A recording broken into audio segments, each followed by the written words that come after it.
아무도 채팅방에 반응을 하지 않으시네. 아, 잘 들리시군요. 네, 그럼 계속 진행을 하겠습니다.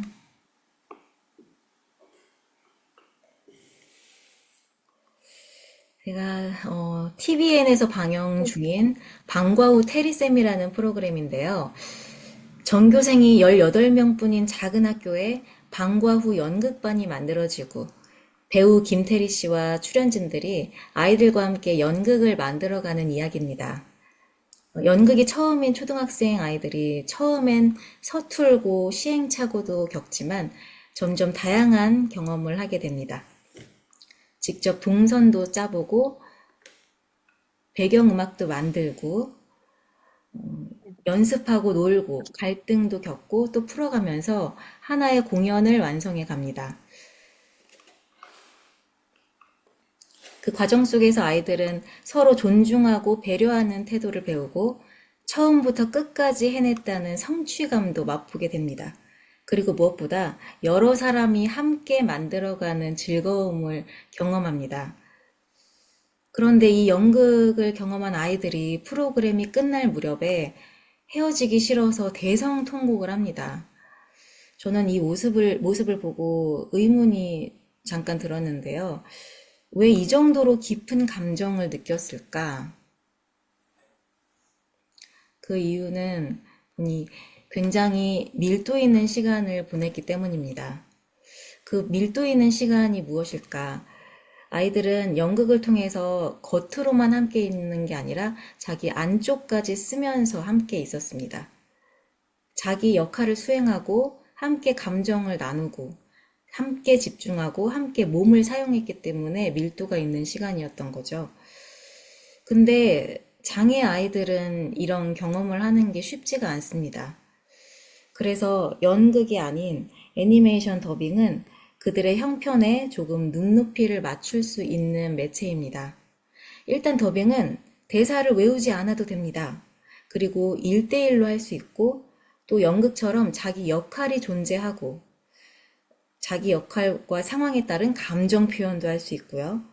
그림의 움직임에 따라 자기도 움직이면서 몸을 사용할 여지가 있습니다. 그래서 장애인들이 좋은 밀도 있는 시간을 경험할 수 있는 좋은 매체입니다.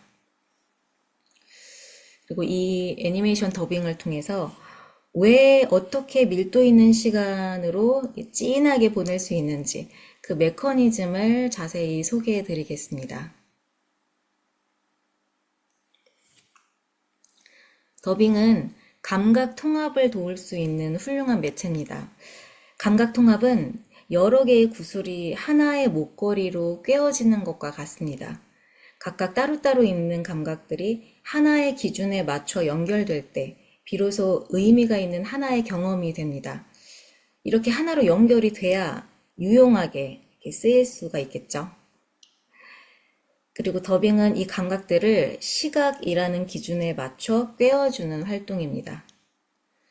이 통합이 잘 되지 않을 때는 눈으로 보고 귀로 듣고 몸이 움직이는데 각각은 문제가 없어도 서로 연결이 되지 않아서 타이밍이 안 맞고 집중이 깨지거나 어색해질 수 있습니다. 반면 감각이 통합이 되면 그 듣고 움직이는 것이 하나의 흐름으로 연결돼서 자연스러워집니다. 옆에 그림을 보시면 감각 자극이 들어오면 뇌가 이것을 단순히 판단하는 게 아니라 여러 감각을 정리하고 조율하는 과정을 통해 하나의 흐름으로 만들어냅니다. 이 과정이 어려울 때 통합이 잘 되지가 않습니다. 더빙은 한 번에 여러 감각을 동시에 사용해야 되는 활동입니다.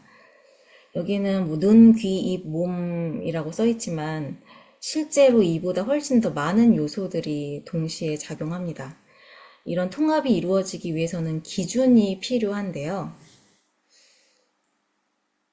그래서 감각 통합은 기준이 생기는 것이라고 볼 수 있습니다. 이 예시를 잠깐 영상을 통해서 확인을 해 보겠습니다.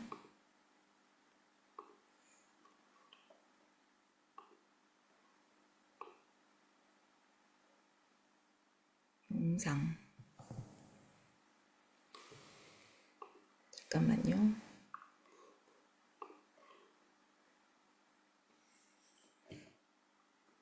영상을 보시겠습니다. 잠깐만요.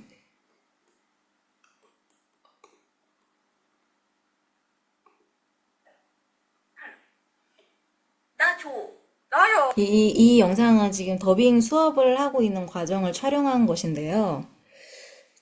이 눈을 보시면 굉장히 집중하는 눈빛을 볼 수 있습니다. 그리고 지금 이 화면에 이렇게 맞춰서 동작을 따라하고 있습니다. 나 줘. 나요. 풀 뽑는 도구 꺼내서 줘. 이거를 이때 말하면 안 맞지, 그치? 예, 안 맞죠. 안 맞아. 집중하고 있죠. 맞아요. 도구를 꺼내줘. 맞아, 그렇게. 자, 네. 준비 다시. 시작. 벽을 꺼내줘. 됐어. 됐다. 맞아. 준비 시작. 시작. 이거는 화면의 표정을 보고서 감정을 동일시하고 있습니다. 놀았다. 놀랬어. 놀란 거. 놀았다. 그래서 준비 시작.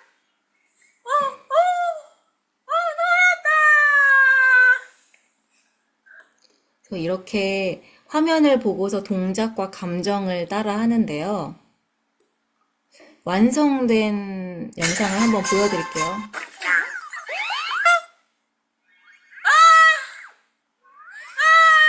그림자 움직였어요. 그림자를 다루는 가위.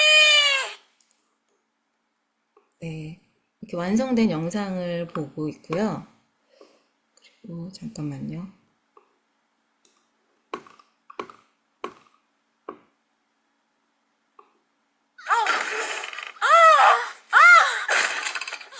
이거요. 미안합니다. 다친 데는 없나요? 네. 괜찮아요. 이게 넘어지는 과정을 실제로 책상에 몸을 던지면서 안 나게 원해요. 녹음을 했습니다. 넘어지는 호흡이 들릴 겁니다. 진짜 민망한데. 그리고 여기서는 일어나. 그러니까 놀아야 되는 거야. 가까이에 있기 때문에 우리 눈사람 만들래? 가까이에 있어서 작게 속삭입니다. 그래서 하고 작게 말하죠. 공간감도 표현을 합니다. 에헤헤헤. 맞춰봐.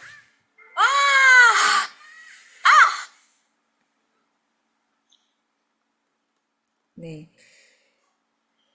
화면을 바꾸고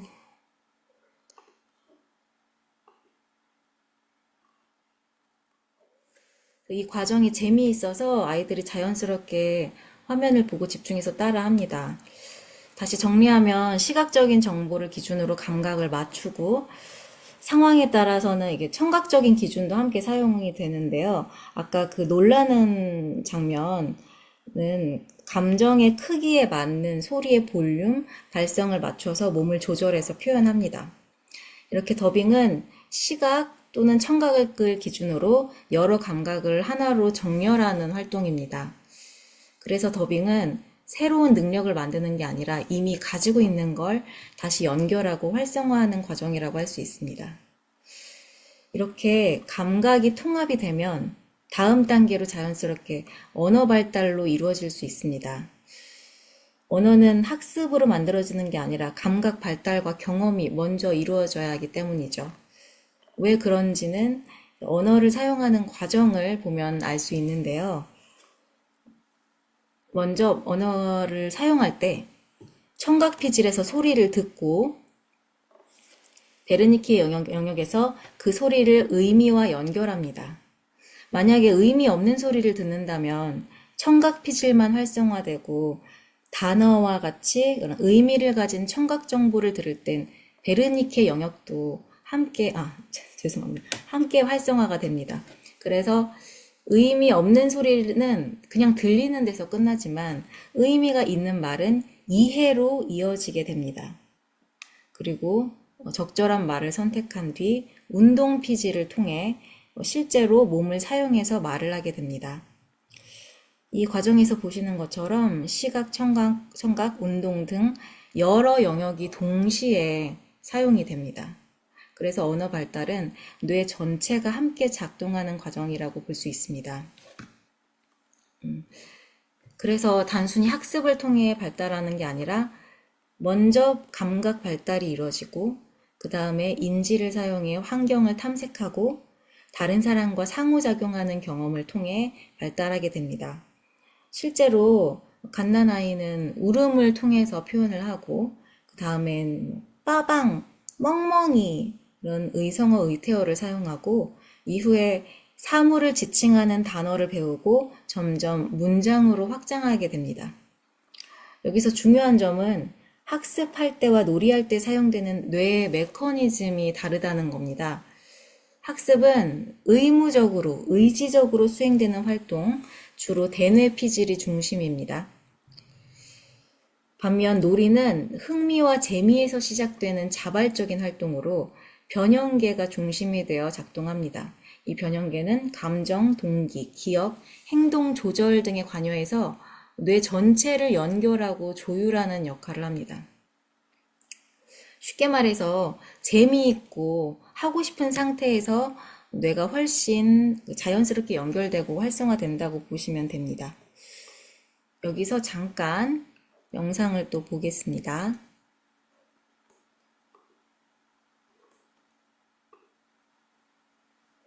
이 아이는 워낙 소리가 작고 본인도 청각장애가 있어서 의사소통이 쉽지가 않았었는데 그래서 말을 하는데 크게 의욕이 없었던 아이였는데 자기의 목소리가 영상에서 의미가 있어지니까 재미를 느끼고 말을 하고자 했던 사례입니다. 지연아, 옆으로 좀 다녀오렴. 자, 이불이나 말릴까? 네, 실제 엄마와 같이 한 겁니다. 지연아, 옆으로 좀 비켜줄래? 아, 지연아. 엄마 지금 이불 개잖아. 자.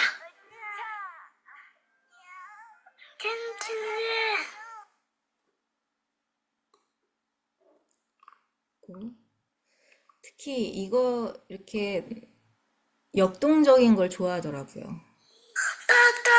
저쪽 가서 놀아라. 호이. 저쪽 가서 놀라니까. 호이. 자. 자. 아따. 지금 이 움직임에 얘가 몰입해서 진짜로 본인이 공을 팍 치듯이 그 호흡이 이 소리에 다 담겨 있거든요. 그래서 쫙 하는 그런 성대가 좀 붙고 강한 호흡이 소리에 나타났습니다. 본인이 여기 몰입을 한 거죠. 그리고 이걸 보시면 그 아이의 눈높이에 맞춰서 본인이 들어가 있는 본인 사진이 들어가 있으면 좋아하더라고요. 지환이한테 전화 왔잖아.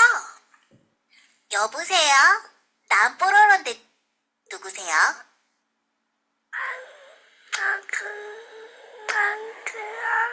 넌 로이크구나. 근데 왜 전화한 거야?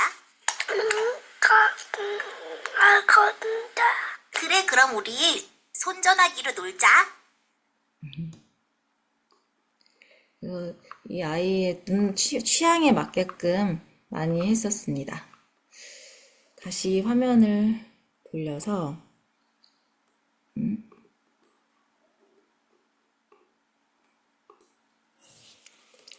그래서 더빙은 단순히 말을 따라하는 활동이 아니라 말이 나올 수 있는 상태를 만들어주는 과정이라고 볼 수 있겠습니다. 더빙에서는 입 길이, 즉 캐릭터의 입을 여는 타이밍에 맞춰서 녹음을 해야 합니다. 그렇다면 이 타이밍을 맞춘다는 게 어떤 의미인지 보겠습니다. 타이밍을 맞춘다는 건 무게중심이 내려간 편안한 상태에서 MPFC가 작동한 결과입니다. 이 MPFC는 전두피질의 핵심 영역으로 종합적인 사고를 가능하게 하는 중요한 부위입니다. 상황을 이해하게 하고 그 안에서 자기 자신을 인식하고 그에 맞게 스스로 조절하는 역할을 합니다. 눈으로 보고 귀로 듣고 상황을 이해한 다음에 지금 이렇게 말해야 된다 하는 판단을 내리고 몸을 조절해서 표현하는 거죠. 즉 종합적인 사고를 하고 있다는 의미입니다. 이거는 위에서 아래로 내려오는 상부 명령, 즉 탑다운 과정이 작동되는 상태입니다. 그런데 이 탑다운 과정은 아무 때나 되는 게 아닙니다. MPFC가 작동하려면 그 사람의 상태가 먼저 안정돼야 합니다. 쉽게 말하면 무게중심이 내려와 있는 상태여야 합니다. 귀로 들린다 그래서 다 이해되는 게 아니라 기꺼이 받아들일 수 있는 상태가 돼야 비로소 의미로 들어오게 됩니다. 반대로 스트레스나 부담이 있는 상태에서는 림빅 시스템, 즉 감정 중심으로 듣기 싫어, 하기 싫어 이런 반응이 먼저 나오고 상황을 이해하기보다는 회피하고 방어하려는 반응이 나타납니다. 생존 모드죠. 이 상태에서는 MPFC가 충분히 작동하지 못하고 탑다운 과정이 잘 이루어지지 않습니다. 이렇게 안정된 상태에서 무게중심이 내려가면서 들리는 게 단순히 소리가 아니라 의미로 들어오게 되고 그때 MPFC가 작동하면서 종합적인 사고가 가능해집니다. 특히 중요한 점은 자기 자신을 돌아볼 수 있는 능력이 생긴다는 건데요. 자기 자신을 돌아보는 능력은 혼자서 만들어지기보다 다른 사람의 모습을 통해서 형성됩니다. 더빙에서는 그 캐릭터가 안전한 타인입니다. 그래서 그 캐릭터의 상황에 공감하면서 자기 안에 있는 감정과 경험을 자연스럽게 꺼내게 됩니다. 그 과정에서 나는 이런 감정을 느낄 수 있는 사람이구나. 나는 이런 상황에서 이렇게 반응하네? 하고 자기 자신을 인식해요. 외부 상황과 타인을 통해서 내부의 나를 인식하는 과정입니다. 이거는 다시 말하면 사회성의 시작입니다. 다른 사람을 통해 자신을 이해하고 그에 맞게 반응할 수 있는 것. 너도 그런 적이 있었어? 아, 네가 그런 상황이구나. 나도 예전에 그랬어. 아이고, 어떡하니. 이렇게 서로의 경험을 연결하면서 대화를 이어나갈 수 있게 됩니다. 즉, 외부 세계와 자신이 연결되는 통로가 만들어지는 거죠. 이러한 과정이 바로 종합적인 사고가 이루어지고 있는 상태입니다. 그래서 타이밍을 맞춘다는 건 단순한 기술이 아니라 굉장히 깊이 있는 종합적인 사고를 하고 있는 활동이라고 볼 수 있습니다. 여기서 영상을 또 보겠습니다.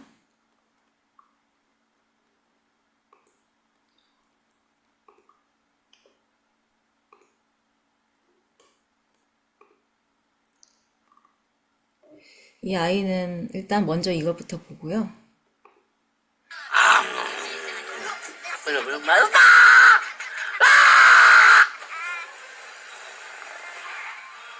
어서오세요. 전화해주세요. 김혜진씨요. 저좀 들어가세요. 담으세요.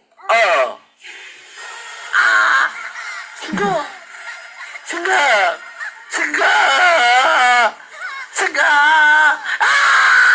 네, 이 아이는 다운 증후군이었는데 남자였는데 남자 아이들이 이 영상을 많이 좋아하더라고요. 이렇게 즐겁게 한 다음에 결정적이었던 것이 보시면 이 영상은 그 아이가 한 거는 아닌데 그 아이가 이 영상을 더빙을 했었는데 그 영상을 이제 잃어버려서 다른 아이가 했던 동일한 영상을 일단 보여드리겠습니다. 자동차 레모네이드 나왔다. 후이야 후이야 후이야. 지금 보시면 이 캐릭터의 코에서 먹물이 나오는 횟수가 있는데 그 아이가 이거를 했을 때 이 먹물이 나오는 횟수랑 상관이 없이 그냥 자기 느낌대로 막 소리를 냈었습니다. 그래서 이 화면과 소리가 일치하지 않았었죠.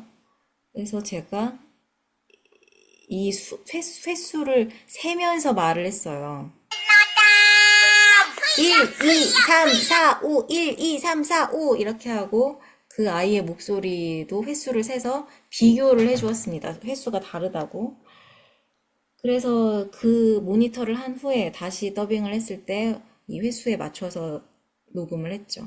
그리고 이거를 하고 나서 그 다음 주에 만났을 때는 그 아이가 다니는 작업장에서 원래 다른 사람의 말에 잘 집중을 하지 않고 발음도 뭉개진 상태였는데 말을 할 때 한 글자 한 글자 또박또박 분명하게 표현을 했다고 합니다. 실제로 저한테 말할 때도 자기 입모양을 제 얼굴에 막 들이대면서 또박또박 말을 하더라고요.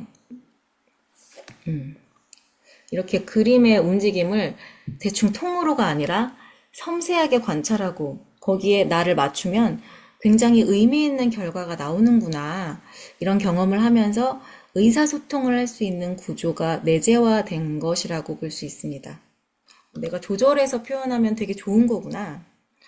그래서 아까 방금 보여드린 이 사례에는 감정 공감이 들어간 건 아니지만 캐릭터가 움직이는 횟수를 기준으로 자기를 인식했습니다.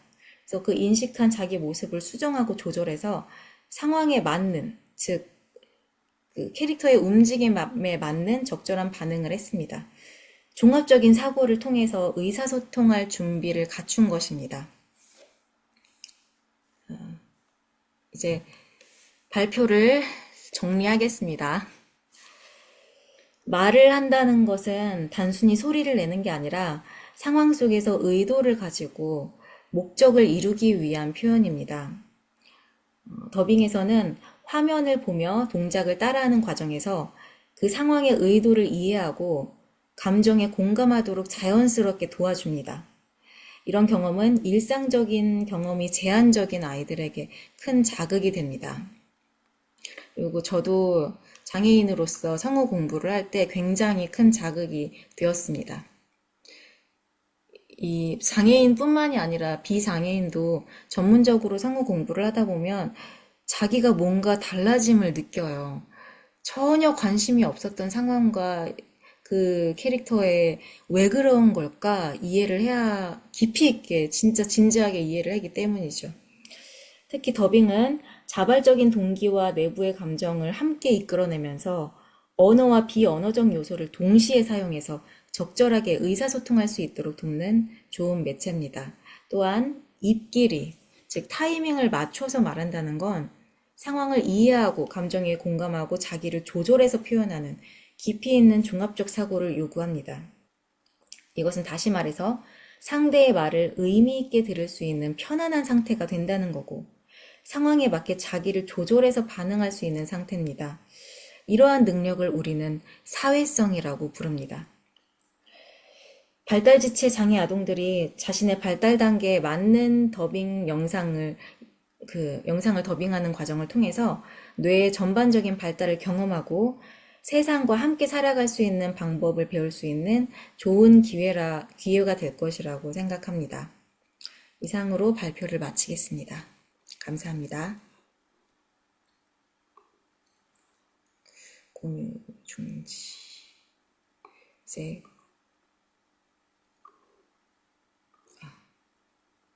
녹화를 종료하고 이제 이 줌을 종료할까요? 지금 여기 음소거가 되어 있군요.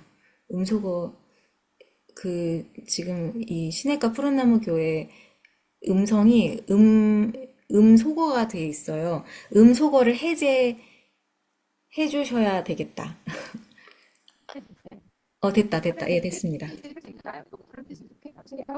지금 소리가 명확하게 들리진 않거든요.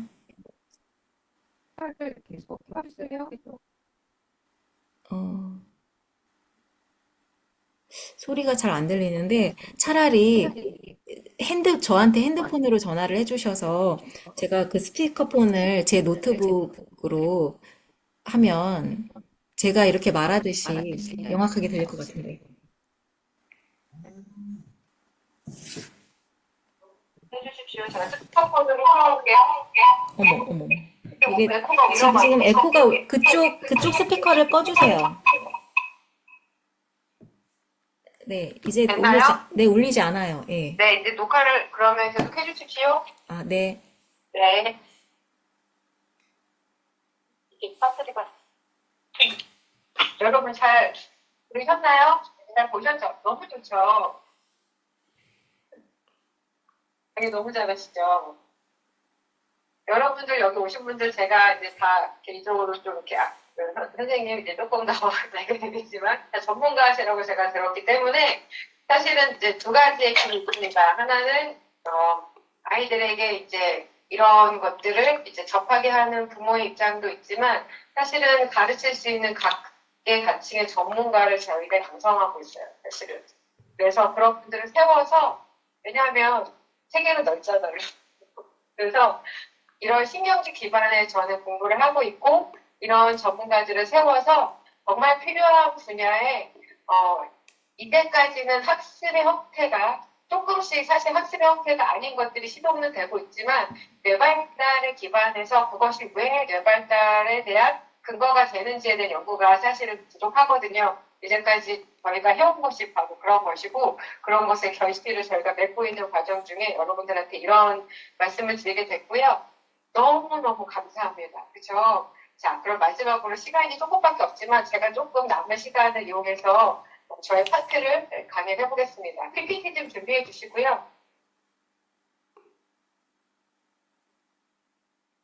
매트리스하고 공 좀 준비해 주세요, 옥세 선생님. 그 PPT 화면을 여기서 좀 아우르는 컨셉을 좀 말씀을 드리면서 강의를 해보겠습니다. 이제 여기 선생님들을 결성하게 되고 또 제가 저희 병원에서 오래 근무하면서 병원에서 행해지는 작업치료, 언어치료, 뭐 영양치료, 섭씨, 뭐 감각종합 여러 가지들이 있잖아요. 근데 다 좋은데 아이들이 그걸 좀 부담스러워하는 부분이 있죠. 아무래도 병원 환경이다 보니까 그래서 그런 데 대해서 마음이 많이 아팠어요. 그리고 제가 이제 근무하는 병원이 그 태화동의 서울대학병원에서 가까운 기술동에 이제 있는 재활견과였는데 규모가 상당히 컸습니다. 근데 이제 서울대병원의 아이들이 그 일주일에 한 번밖에 치료를 못 받다 보니까 저희 병원에 세번 네 곳이 없어요, 일주일에. 그래서 그런 서울대병원에 왔던 거의 모든 케이스를 저희가 다 치료를 했습니다. 중증이 정말 많았는데 수준이 아무래도 초기부터 생모, OCD, 리큐베이트에서 나와서 그런 아이들부터 치료를 했는데 정말 이렇게 어떻게 접근을 해야지만 이 아이들이 웃으면서 해마다 비명 지르고 아파하고 힘들어하는 모습을 보면서 참 선생님들도 고민이 되게 많으셨어요. 식사 시간은 아시다시피 저희는 아이들 얘기밖에 사실 안 합니다. 그럼에도 불구하고 이렇게 저희 촘촘한 국물망이라고 생각했지만 거기를 꼭 벗어나서 우중으로 인해서 일찍 이렇게 정말 이렇게 세상을 뜨는 아이들도 종종 있었습니다. 그 호흡이 잘 안 되다 보니까 아이들이 이제 그러면서 몸이 뻣뻣해지고 긴장도 조절이 안 되면서 그러더라고요. 그래서 그런 부분 너무 마음이 아팠고 그래서 그런 것들을 연구를 하나까지 없습니다. 그거에 대한 이제 얘기를 해보고 싶은데요. 첫째 화면부터 다시 돌려주시면 선생님. 그래서 뇌발달은 도대체 어떻게 하는 걸까라는 고민을 많이 했습니다. 저희가 원래는 그런 공부를 많이 하고 있는데 조금 더 깊이 있는 이제 공부를 하게 됐고 그래서 뇌발달의 원리와 발달장애의 관계성에 대해서 사실은 이게 이제 저희가 정말 하나님의 은혜로 성인 발달장애인 센터가 연결이 됐어요. 우리 시에서 평생교육센터로 이제 한 30명 정도 다니는 그 교육센터가 있는데 거기서 지금 제가 22명을 대상으로 실험을 하고 있습니다. 그래서 그분들 대상으로 이제 그 수당을 이제 자료 준비하면서 만드는 자료예요. 그래서 키가 뭐냐면 학원의 안정성을 통한 성인 발달 장애인데 되게 제도직화입니다. 그래서 이제 여기서는 뭐냐면 성인 발달 장애, 아까 오세라 선생님도 말씀하셨지만 성인 발달 장애는 뇌가 더 이상 재조직되지 않는다라고 생각하고 그래서 해줄 게 없다라고 생각하고 엄마들의 마지막 소원은 뭐냐면 아이들보다 딱 하루 더 살다가 죽는 거죠. 왜냐하면 그 아이들의 장애를 치료줘야 되기 때문에 일찍 죽잖아요. 근데 뇌 재조직화 된다는 말은 참 굉장한 말이죠. 이게 함부로 뱉을 수 있는 말이 아닌데 그게 방법이 있더라는 거죠. 뭐냐면 학원을 안정을 시키면 성인 발달 장애인의 뇌가 재조직화 된다는 거예요. 그래서 그 부분에 대해서 제가 말씀을 드리고자 합니다. 다음 페이지 넘겨주시고요. 자, 금방 박은정 선생님도 말씀하셨지만 발달의 우선순위는 생각이 먼저가 아니라 안정이 먼저라는 거죠. 안정이 되면 안 들리던 소리도 들립니다. 듣고 싶으면 듣게 되는데 듣기 싫으면 안 들리죠. 그래서 싫은지를 알 수 없을 때 일단은 환경이 너무 이제 부담스럽고 힘들고 자기가 이렇게 아니다 보니까 아이들이 안정이 안 되는 거예요. 그러다 보니까 들리지도 않고 보이지도 않는 거죠. 그래서 애니메이션 더빙은 그런 부분에서 상당히 효과가 좋았습니다. 그래서 아이들이 평소에 사실 핸드폰 끼고 사는 아이들 많거든요. 왜냐면 그 안으로 도피하면 굉장히 자기 좋아하는 거 위주로 특정하게 좋아하는 것들이 상당히 많잖아요. 그래서 그런 것들을 사용해서 이 성우 일을 하셨던 선생님이셔가지고 그렇게 연계가 돼서 프로그램이 개발됐었고요. 그래서 안정이 먼저 됐을 때 그다음에 발달을 하게 됩니다. 그래서 아까 감각 통합이라는 얘기를 하셨는데 이 감각 수용이 상당히 중요합니다. 실제로 그 병원에서 센서리 인터ven션 감각 통합 치료를 많이 하죠. 근데 그것이 이제 참 좋기는 한데 약간의 이제 문제가 뭐냐면 그 감각 통합에 있어서의 기준이 뭐냐는 거죠. 협업 같은 데서 많이 흔들어지고 예를 들어서 타이어나 공을 타기도 하고 공을 위해서 막 걸어 다니게 해서 위에서 떨어지면 어떠하고 롤러브레이드도 타고 막 그렇게 하면 여러 가지 감각들을 많이 주는 건 좋아요. 근데 이제 센소리 다이어트라는 개념이 이제 들어가는데 감각에 대해서 얼마만큼의 절제된 감각을 주면서도 그것이 받아들여질 수 있는 사실 수용에 가장 큰 포인트가 있는 건데 그럼 그 기준이 뭐냐라고 했을 때 그것이 뚜렷하지 않았다는 거죠. 그 부분에 있어서 이제 생각을 하다 보니 아이들은 사실은 운동 발달을 하잖아요. 그럼 제일 처음에 아이가 태어나면 똑바로 누워있잖아요. 그러면 누워있을 때 감각은 어디로 들어올까요? 바닥에서 들어옵니다. 누워있는 바닥. 가장 안정적입니다. 누워있을 때 다치지 않죠. 그래서 그런 감각이 안정된 상태에서 아이들이 여러 가지 것들이 이제 발달이 되는데 우리 아이들의 특징이 뭐냐면 누워있는 것조차 사실은 안정적이지 않다는 거죠. 똑같이 누워있는 것 같은데 등이 굉장히 떨기도 하고 한쪽으로 비대칭이 되기도 하고 또 갖고 있는 어떤 감각적인 결손들 때문에 안정감을 누리기가 쉽지 않다는 거죠. 그거는 어쨌든 그렇다 치고 뇌 발달의 원리에서 보면은 감각이 이제 수용이 됐을 때 그러면 자세가 안정이 됩니다. 그러니까 등이 바닥에 잘 붙었을 때 등에 이 안정된 포지셔닝이 자신의 자세를 안정을 시키게 되죠. 그러면 그것 자체로 편안한 감각이 생기면서 눈에 대한 발달이 형성이 됩니다. 그래서 애기 어렸을 때 모빌 같은 거 이렇게 올려서 보여주시면 사실은 시각이 이렇게 뚜렷하게 발달하는 건 아니지만 몸의 포지셔닝이 발달하고 내가 좋아하는 엄마의 그 젖비린내 내지는 우유 냄새 그리고 내가 안정적인 어떤 그런 그 환경 안에서 아이들은 이제 감각적인 탐색을 시작합니다. 근데 이제 그런 탐색을 하게 되는 것들이 이제 우유를 먹거나 했을 때 내장기관이 이렇게 발달을 하면서 그것이 바로 자율신경 안정에 해당하는 부분이고요. 이런 것들이 잘 됐을 때 감정이 조절이 되면서 아까 계속 나온 얘기들이죠. 림비 시스템, 편도체 이런 것들이 잘 이제 발달이 되면 결국에는 지붕을 쌓아 올릴 수 있는 그래서 이게 훌륭한 구조물로 간다는 것이 뇌발달이고 결국에는 이건 한 사람의 인격으로 형성이 되는 거죠. 근데 문제는 뭐냐면 이미 그 발달장애인이나 어떤 그런 그 뇌발달에 문제가 있는 친구들의 모습을 보면 이 상위 뇌에서의 입력이 어렵다는 거죠. 근데 보니까 양육 방식의 실패가 집에서 잘못하는 게 아니라는 거예요. 의료적인 원인은 하부뇌, 신체와 중력에 대해서 받아들이는 기능을 하는 곳이 하부뇌인데 그 하부뇌의 안정성이 확보되어야지만 상위뇌가 온전히 기능할 수 있다는 거예요. 다음 페이지 보여주시면 그럼 하부뇌의 역할이 뭐냐?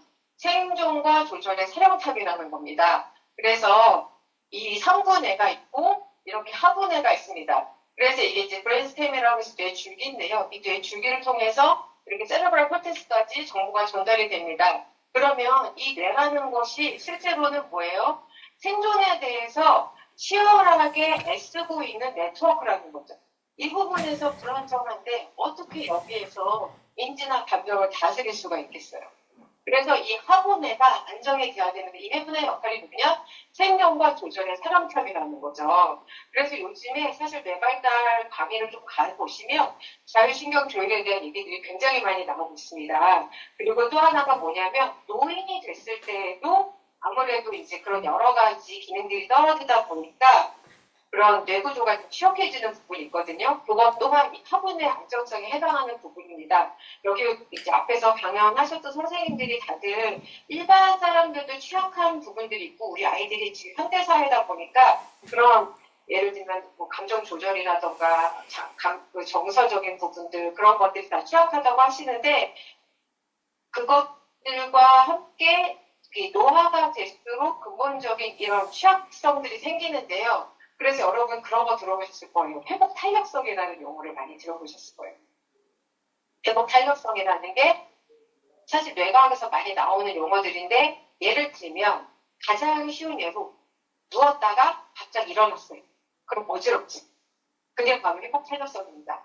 그래서 어지럼증 생기면 핑 하면서 쓰러져서 노인들은 고관절이 골절돼서 그럼 바로 이제 순환이다. 이런 식으로 얘기를 많이 하시고 병원에 들어가시잖아요. 그래서 내가 죽기 전까지 내 발로 걸어 다니는 게 소원인 게 사실은 우리의 가장 큰 이제 그런 소원인데 누워있을 때는 되게 안정적이잖아요. 근데 막상 서서 움직이려고 했을 때 내 몸에 받아들여지는 자율신경 조율에 문제가 생기는 것이 바로 회복 탄력성에 해당하는 부분이고 조금 더 이제 그 의미를 좀 넓히면 예를 들어서 내가 안정적인, 내가 항상 편안한 상태에서 집에 있을 때는 아무것도 문제가 안 되는데 내가 하나도 모르는 사람들이 100명이 있는 곳에 갔는데 그 100명이 다 나한테 말을 건 예를 들어서. 근데 거기서 내가 뭔가를 해야 돼. 그래서 스트레스 엄청 받을 거 아니에요. 그러면 그런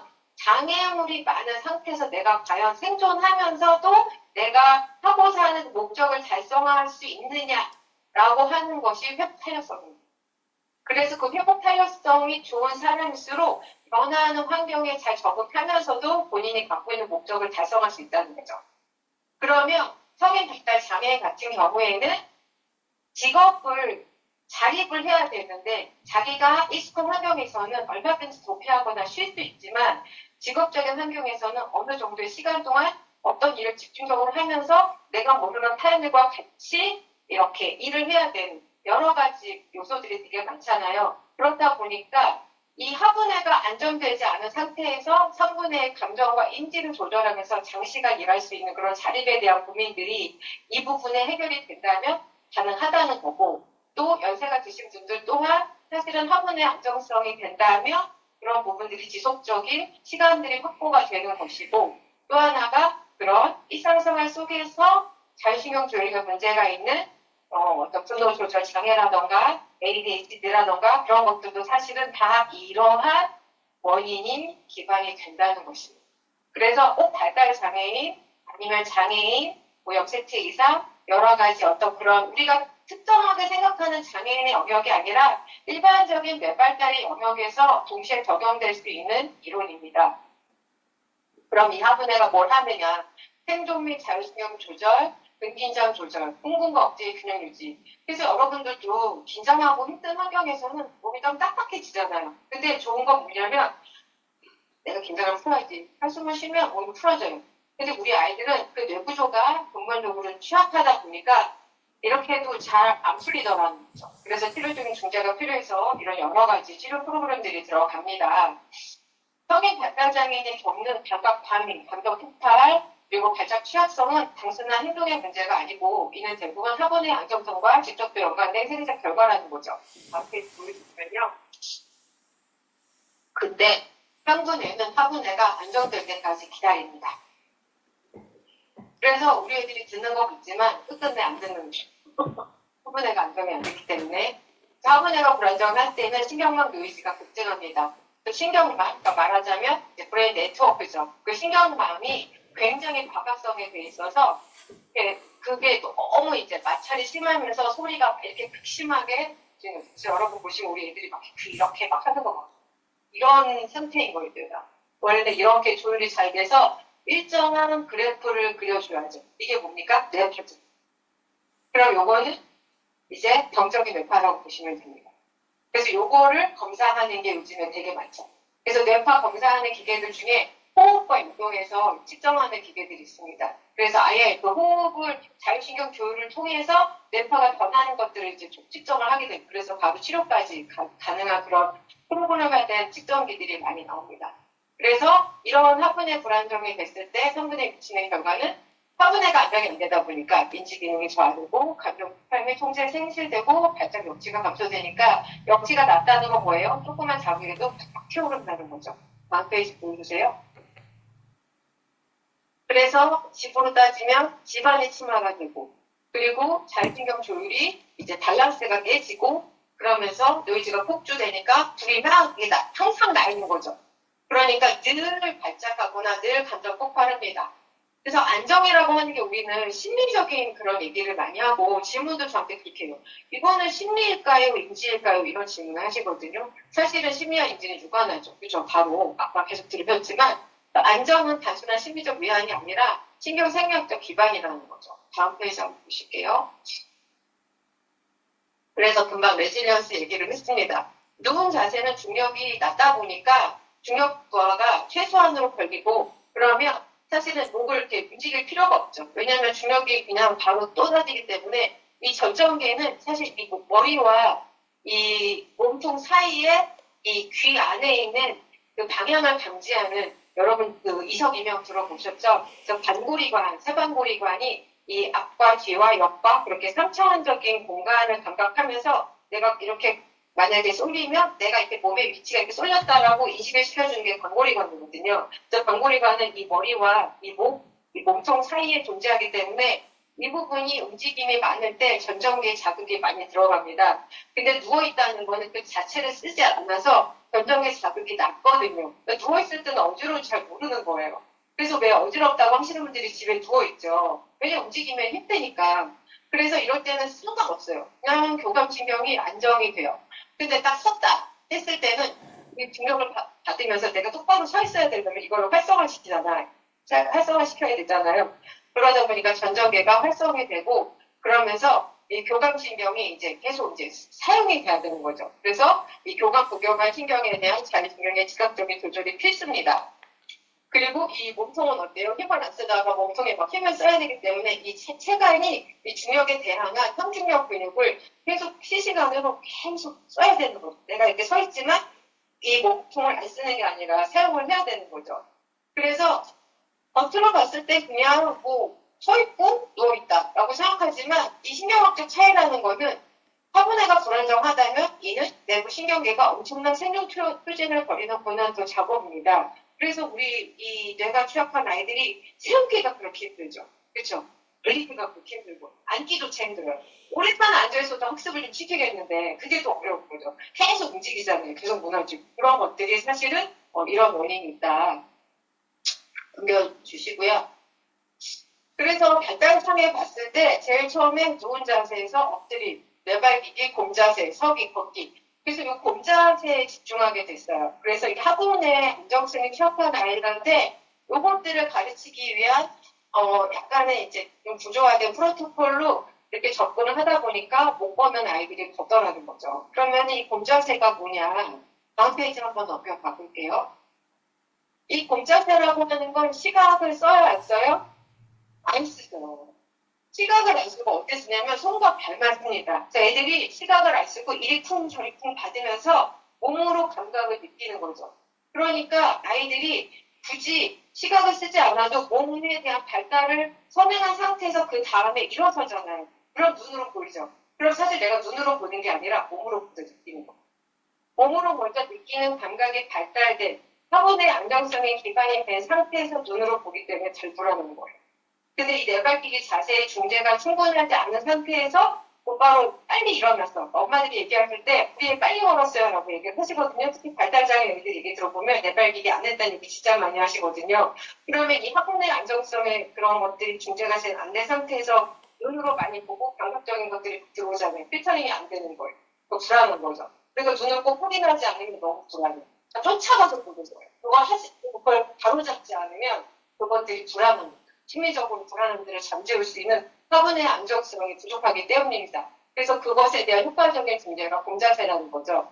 그래서 초반에 영합 발달 과정에서 전정의 활성과 망상의 안정화가 폭발적으로 일어나는 신경학적 핵심 시기고 이렇게 고개 숙인 상태에서 힘을 뺀 상태에서 전체적으로 고역성적 감각이 증가를 하고 그러면서 몸에 힘이 생기면서 서서히 고개를 들면서 이 전정계가 점진적으로 활성화되더라고요. 다음 페이지 보여주세요. 네, 넘어갈게요. 근데 우리 애들이 움직이는 것 같지만 건들건들 움직이잖아요. 그게 왜 그러냐? 몸의 무게중심이라는 개념이 있는데 이 무게중심이 아까 말씀드린 것처럼 내가 시간을 쓰지 않는다는 상태에서 화분에서 나의 무게중심이 이렇게 움직여지는 것들에 대해서 신체적으로 인식을 하고 그 신체적으로 인식한 것들이 먼저 움직여주고 그 다음에 쟤네 피질에서 들어오는 감각적인 것들이 통합이 되면 그랬을 때 무게중심과 몸의 무게 압력 중심이 같이 일치하는 그것이 사실은 움직임이에요. 무슨 말이냐면 제가 말을 할 때 내가 무슨 말을 하는지를 알죠. 인식하고 있죠. 그러면 그것은 사실은 나의 인지와 나의 생각과 나의 감정과 정서와 나의 움직임이 일치하는 거죠. 근데 제가 막 말을 해요. 근데 내가 무슨 말 하는지 몰라요. 아무 말 대잔치 하는 거죠. 그러면 사실은 그것은 나의 생각과 감정과 나의 움직임과 나의 목적이 일치하지 않죠. 우리 애들이 그렇죠. 그래서 무게 중심이라고 하는 건 실질적으로 다 통합이 됐을 때는 아까 박우정 선생님 말씀하신 것처럼 그런 식으로 종합적 사고가 가능하도록 전체적으로 나의 움직임과 언어와 듣는 것과 보는 것 그런 모든 통합적인 감각들이 내가 목적하는 바에 발달할 수 있도록 타겟팅이 되는 과정이라는 거. 근데 아까 박우정 선생님도 말씀하셨지만 무게중심이 내려가지 않으면 이런 것들이 제대로 실행이 안 되거든요. 넘어가 볼게요. 그래서 되게 심한 애들이 이렇게 떼근발을 떼고 막 뛰어다닙니다. 무게중심이 내려가지 않았어요. 사실은 자기가 걷는지도 사실 잘 모르겠어요. 그래서 어디에 있는지 위치 감각도 정확하지 않고요. 신체 인식에 대한 그런 감각 교육도 잘 일어나지 않습니다. 그래서 아까 말씀드린 것처럼 이런 공자세가 그런 특성을 갖고 있는 어떤 감각 통합적인 부분에서 기준을 제시할 수 있는 원래 대동작 발달 과정에서의 중요한 어떤 그런 중력을 수용할 수 있는 가장 어떻게 보면 간섭, 몸에 들어오는 저항의 첫 번째, 생리적인 그리고 우리 죽을 때까지 중력을 받기 때문에 그런 부분에서의 센소리 인티그레이션이 일어난다는 것이 상당히 중요하다. 화분의 안정을 줄 수 있는 굉장히 중요한 중재고 그것들이 잘 받아들여졌을 때 자기의 인지는 실제로 갖고 있는 인지는 발현할 수 있는 그런 계기가 됐다는 거죠. 그래서 결론적으로 말씀을 드리면 뇌 재조직화를 위한 4대 필수 조건은 첫 번째 반복성입니다. 첼로도 보면 계속 나대치기 반복하죠. 여러분들 해보시니까 같이 하게 되잖아요. 박수도 마찬가지죠. 이런 것들이 꾸준한 신경회로를 자극시켜주고 또 하나의 가장 중요한 건 예측 가능성입니다. 그래서 아까 손해를 말씀하셨는데 예측이 가능해야지만 시작이 가능합니다. 그것은 뭐 불안을 낮추는 이것들 패턴이라는 거죠. 내 몸 안에 있는 리듬 자체가 예측이 가능하거든요. 그렇기 때문에 그런 것들이 기반이 돼서 프로그램으로 들어갔을 때 사실은 불안 낮추면서 화분내가 안정이 가능하고요. 과도하지 않은 작업. 그래서 아까 첼로가 개방면이었잖아요. 화면 진프라고 말씀드린 게 없죠. 그러니까 사실은 과도하지 않는데 이런 것들이 특히 또 중저음에서 반복하고 예측 가능하기 때문에 화분의 안정에 좋은 프로그램이 될 수 있고 또 자율신경 안정 기반. 그래서 그런 뭐 중저음이라던가 아니면은 감정적인 부분에서 동조가 되고 또 아까 라벤더 같은 경우에도 이런 신경 안정적인 효과가 있기 때문에 이런 화분의 평온의 전제가 가능합니다. 그래서 이런 것들이 동시에 잘 이루어졌을 때 뇌의 재조직화가 가능한 이런 필수 요소들을 갖추고 있다. 그래서 성인 발달장애인의 뇌는 변할 수 있는가라고 했을 때, 뇌는 가소성이 있으면 여러분 잘 아시잖아요. 그럼 이것들이 가소성이 있는 건 알아. 그럼 어떤 기준을 가지고 어떻게 접근을 해야지 실질적으로 자리까지 갈 수 있을까라고 고민하는 중에 이제 이런 프로그램들에 대해서 특강 시간을 마련해봤습니다. 몇 가지 할게요. 감사합니다. 시간이 많이 넘어가서 혹시 시간이 조금 있으면 한번 프로그램을 체험해보는 시간을 가져보려고 해요. 자, 나와보시고 녹화는 여기까지 할까요? 아무나 나와보세요. 녹화는 여기까지 할까요? 안 하리는데 부적 씨, 네. 열심히 그만. 여기 실제적으로 이제 실중재를 한다니까 이제 끊어쳐도 될 것 같아요. 네, 알겠습니다. 네.